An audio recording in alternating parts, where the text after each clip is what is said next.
7 de la mañana con 50 minutos. Durante esta jornada se va a continuar con la discusión del proyecto del gobierno que busca incrementar el salario mínimo en 26.000 pesos a un plazo de 18 meses. Vamos a profundizar en este y otros temas. El contacto hasta ahora es con el ministro de Hacienda, Rodrigo Valdés. Ministro, muy buenos días. Gracias por el contacto con CNN Chile. Buenos días, ministro. Hola, buenos días Macarena, buenos días Sebastián. Bueno, en primer lugar, ¿por qué el cambio? ¿Por qué finalmente el Ejecutivo acepta una propuesta y decide ir adelante con ella? Bueno, hay dos razones fundamentales. La principal, por lejos, es que la propuesta que nosotros llevamos no tuvo suficientes votos para ser aprobada y por lo tanto en una democracia lo normal es negociar y encontrar un punto de encuentro. Nosotros llevamos una propuesta que habíamos conversado con la CUT, que era un aumento de una pura vez, un salto hoy día de 10.000 pesos. Y lo que hemos preacordado y ingresado una indicación es básicamente un aumento que son escalones, 4 escalones, que van desde 7.500 pesos el primero, el segundo de 6.500, 6.000 y 6.000. Eso es más de lo que habíamos propuesto, pero como es más extendido en el tiempo y son en escalones, la verdad es que el salario real que se va imputando en cada momento es mayor, pero coherente con la macroeconomía también, no es una locura. Ministro, pero la propuesta inicial que presenta el gobierno de solo 10.000 pesos de aumento en un plazo de 12 meses, finalmente tenía cierto sustento macroeconómico, ciertas bases, ¿no?, para poder elaborar esa propuesta. El salto parece bastante grande considerando que son otros 16.000 pesos en los 6 meses posteriores, digamos, a la propuesta original. ¿Qué modificaciones hay de los criterios tan técnicos para sustentar esta nueva propuesta que sale de ayer de la discusión parlamentaria? Ambas propuestas tienen como consideración una inflación, y es la inflación que estamos usando siempre, es 3%, y lo segundo es un crecimiento de la productividad que se suma a la pérdida de poder adquisitivo que hay que recuperar y además la productividad. En la propuesta inicial nosotros teníamos algo así como 1% por el primer año. En esta oportunidad estamos teniendo algo menos de 2% por el primer año y algo en torno a 1,5% para el segundo año. Entonces, está bajo la misma premisa. Hubo una comisión aquí, CUT, CPC, Gobierno, que trabajó durante varios meses para sacar un documento que recomendaba un aumento de 2,2 real o por productividad cada año. Nosotros estamos haciendo, dadas las condiciones macroeconómicas, algo menos que eso, algo menos que 2 el primer año y en torno a 1,5 el segundo año. Lo otro que hay que considerar es que para los parlamentarios, algunos de ellos nos solicitaron esto, en realidad fue una pedida transversal al final de la nueva mayoría, pensaron que hacerlo a 2 años era algo que daba mucha certeza, más certidumbre a la gente, porque el próximo año hay elecciones, en esta época del año vamos a estar en primarias, y parecía algo estresante para el sistema tener esta discusión justo en un año, y ellos prefirieron tener esto discutido en 2 años. Al final del día es coherente con la macroeconomía, como decía, se ancla claramente en los parámetros que la comisión tripartita, CUT, CPC, Gobierno, pusieron como marco. De hecho, el crecimiento real es algo menor a lo que se propuso en ese momento, simplemente porque las condiciones macroeconómicas son tales, me cayó una hoja acá, para que esto no afecte el empleo y tampoco afecte la formalidad del mercado. Pero hay otro actor también que, bueno, usted lo mencionaba también, la Central Unitaria de Trabajadores, cómo responde también a las críticas y cómo se van a sumar ellos a esta nueva propuesta que llevan adelante, si bien una discusión que está centrada en el Parlamento, pero que, claro, tiene siempre la vigilancia de la Central Unitaria de Trabajadores. Y ya la criticaban, de hecho, ayer cuando fue anunciado el cambio. Sí, ellos habrían preferido ciertamente lo que nosotros propusimos el primer día, en la mañana ayer, simplemente porque ellos consideran que es una buena oportunidad negociar un segundo año. Y también piensan que el aumento es bastante pequeño. El aumento es relevante, pero de nuevo, no es un aumento tan grande que la economía no puede absorber. La CUT siempre está en su legítimo derecho, yo diría casi obligación, de pujar por más, es su rol. Pero las condiciones macroeconómicas hacen muy difícil que nosotros, antes de llevar al Parlamento esto, pudiésemos habernos acercado y ponernos de acuerdo, estábamos muy lejos, y ellos tampoco consideran que lo que tenemos ahora es suficiente para las aspiraciones que tienen. Pero las aspiraciones que ellos tengan, por muchos que vayan más allá de lo que el Ejecutivo pueda ofrecer, ¿va a tener algún eco en esta discusión? ¿Alguna modificación va a existir cuando ya se dé la discusión parlamentaria también para atender el llamado que hace quien representa a los trabajadores? No, nosotros ya hicimos un acuerdo con los parlamentarios. Esto es la solicitud de ellos que estamos recogiendo y por lo tanto el periodo de negociación se realizó ayer. La indicación va a entrar hoy día y se va a votar a las 9:30. Lo que estamos haciendo es un esfuerzo grande. Es cierto que es menor que la última vez. La última vez se renegoció 40.000 pesos por 2 años. Esta vez son 26.000 pesos por 2 años. Y claro, para la CUT eso es un aumento menor que la última vez. Pero la macroeconomía, la verdad es que permite llegar a estos niveles sin tomar riesgos que son indebidos. ¿Fueron muy arriesgadas quizás las propuestas anteriores entonces, ministro, o la propuesta anterior? Porque finalmente la vara que tienen los trabajadores también, no solo en la CUT, sino que la gente en sus casas, al escuchar este debate, entiende que el alza anterior fue de 40.000 pesos, ahora es bastante menor a eso. ¿Fue irresponsable el alza anterior? ¿Y esta es responsable entonces? Así hay que entenderlo, considerando que el escenario económico ha variado negativamente, por cierto, pero no de manera tan sustancial como para una disminución tan importante. No, ha variado de manera bastante sustancial, Sebastián. La verdad es que hace más de 2 años, cuando se empezó a negociar esto, la economía estaba creciendo bastante más, el precio del cobre era mucho más elevado, el desempleo estaba en mínimos históricos y hoy día el mercado laboral, aunque sigue bastante firme para las condiciones macroeconómicas, hay creación de empleo, pero la calidad del empleo, por ejemplo, es distinta. Y hace que sea algo arriesgado ir más allá de 26.000 pesos. Yo diría que el reajuste anterior y este son coherentes con las situaciones macroeconómicas que enfrenta el país. Ministro, pero corríjame si me equivoco en este dato, lo trae hoy día la tercera en base al análisis de algunos economistas, pero el sueldo mínimo entonces en promedio durante el gobierno de la presidenta Bachelet se reajustaría en un 3% real al año, mientras que en el gobierno de 3,45%. En el gobierno de Sebastián Piñera fue un reajuste real anual de 3%, pero la economía está creciendo mucho menos que en el gobierno anterior. ¿Es eso coherente entonces? No he hecho el cálculo que usted menciona así con exactitud, pero entiendo yo que lo que estamos haciendo los próximos 2 años es un reajuste real que para el primer año es en torno a 2, 1,9 y en el segundo periodo es algo así como 1,5. Y por lo tanto plenamente coherente con 2 cosas, con que el salario mínimo tiene que ir aumentando algo más que los salarios para que tenga efectos, si no los dejaríamos simplemente solos a los trabajadores que reciben el salario mínimo, y esto es un apoyo estatal porque ellos no tienen tanto poder de negociación, hay que ayudarlos. Y segundo, de nuevo, coherente con la macroeconomía. Lo que sucedió en los primeros 2 años sucedió en parte porque esto fue un paquete más grande de negociación, con la reforma laboral, con la comisión tripartita. La presidenta Bárbara Figueroa explicó bien eso ayer en la comisión. Y respecto del periodo anterior, yo quiero decir que el año 2013 hubo un reajuste muy grande, no tengo el recuerdo exactamente, muy populista en año eleccionario, justamente tratando, creo, de captar votos, y fue un reajuste que si algo estuvo fuera de marco. Ministro, queremos avanzar en favor del tiempo, ya con la distancia de los días de ya anunciada la decisión de la presidenta de llevar el veto presidencial y ya ya esto en curso. La distancia de los días, bueno, era evidente que usted prefería otra fórmula ante el veto presidencial.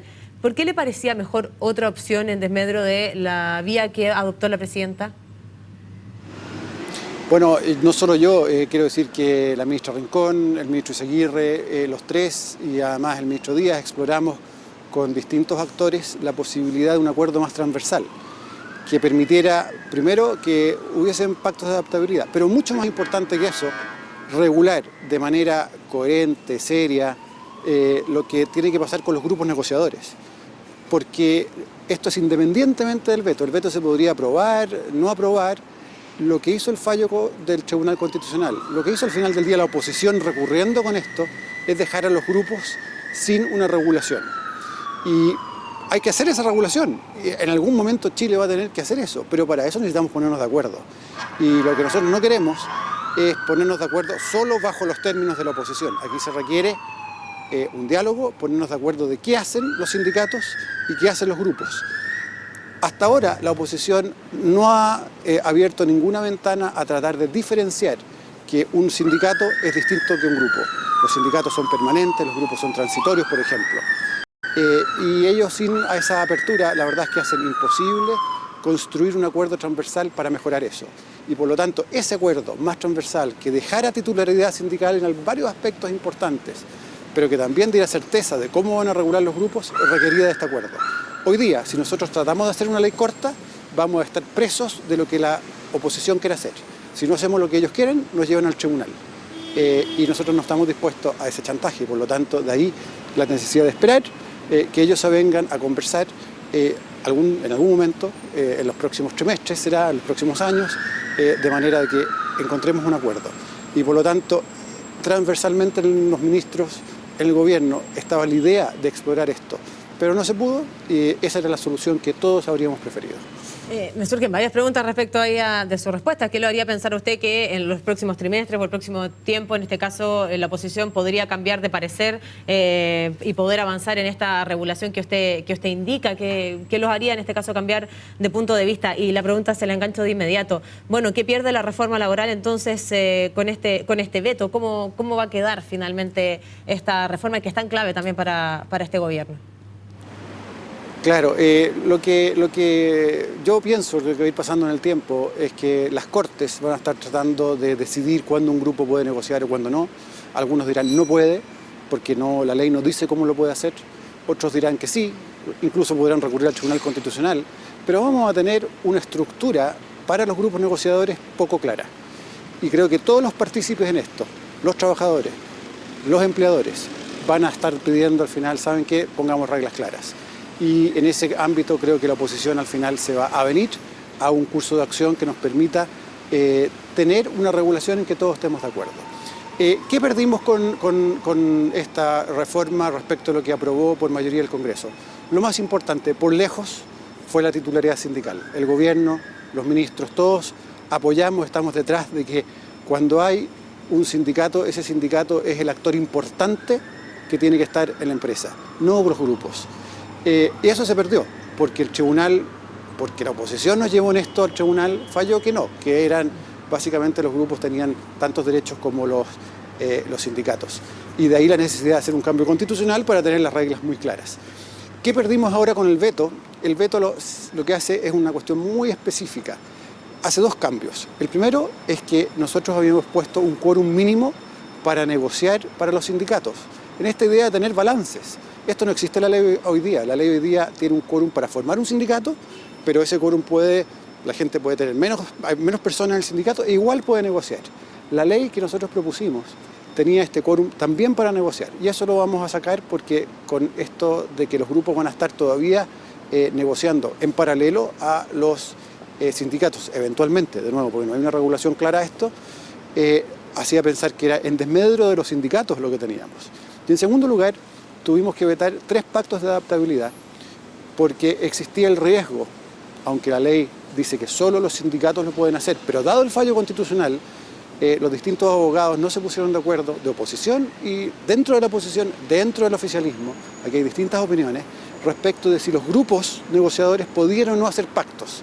Y para el gobierno es de claridad absoluta que los pactos, que son un acuerdo empleador-trabajadores, que hacen cosas que están fuera del reglamento de la ley precisa. La ley dice, por ejemplo, se pueden trabajar tantas horas a la semana.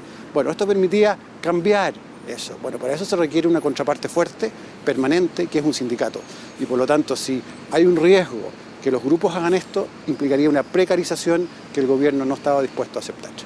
Ministro, el diputado Osvaldo Andrade decía que aquí había una derrota para el gobierno. La CUT tampoco está plenamente conforme con la manera en la que avanzó y en la que se consolidó finalmente esta reforma laboral.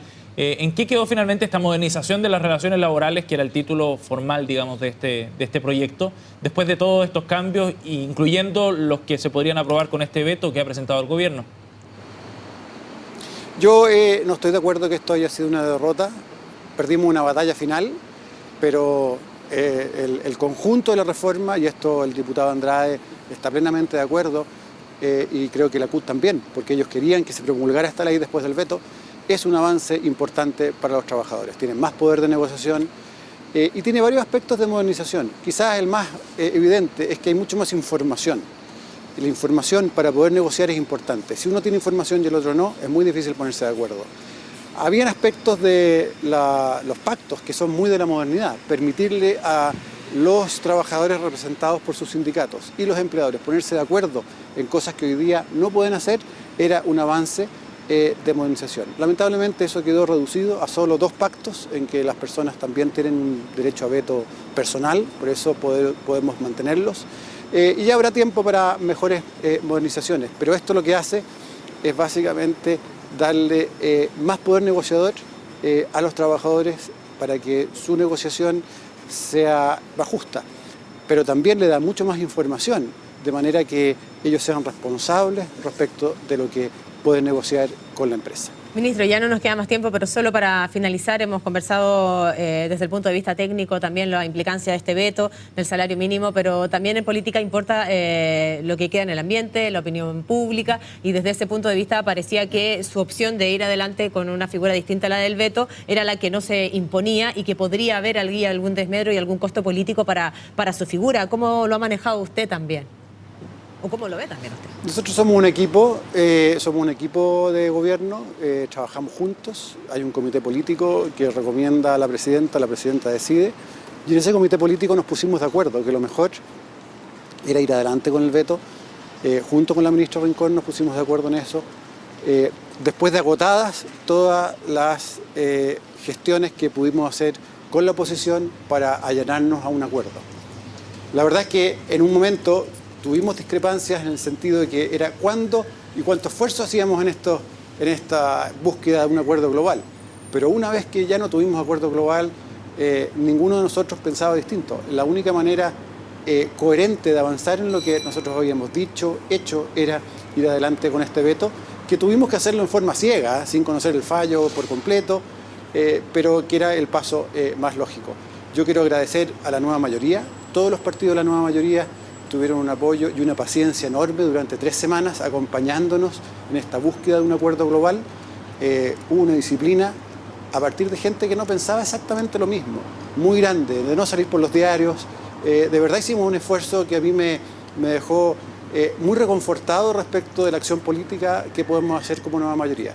Pero no encontramos al otro lado interlocutores que quisieran al final conversar, ponernos de acuerdo.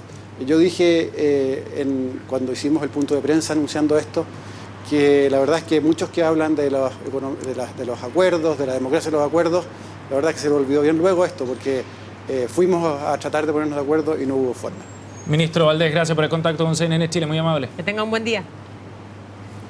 Muy buenos días a ustedes. Buenos días. Chao, chao.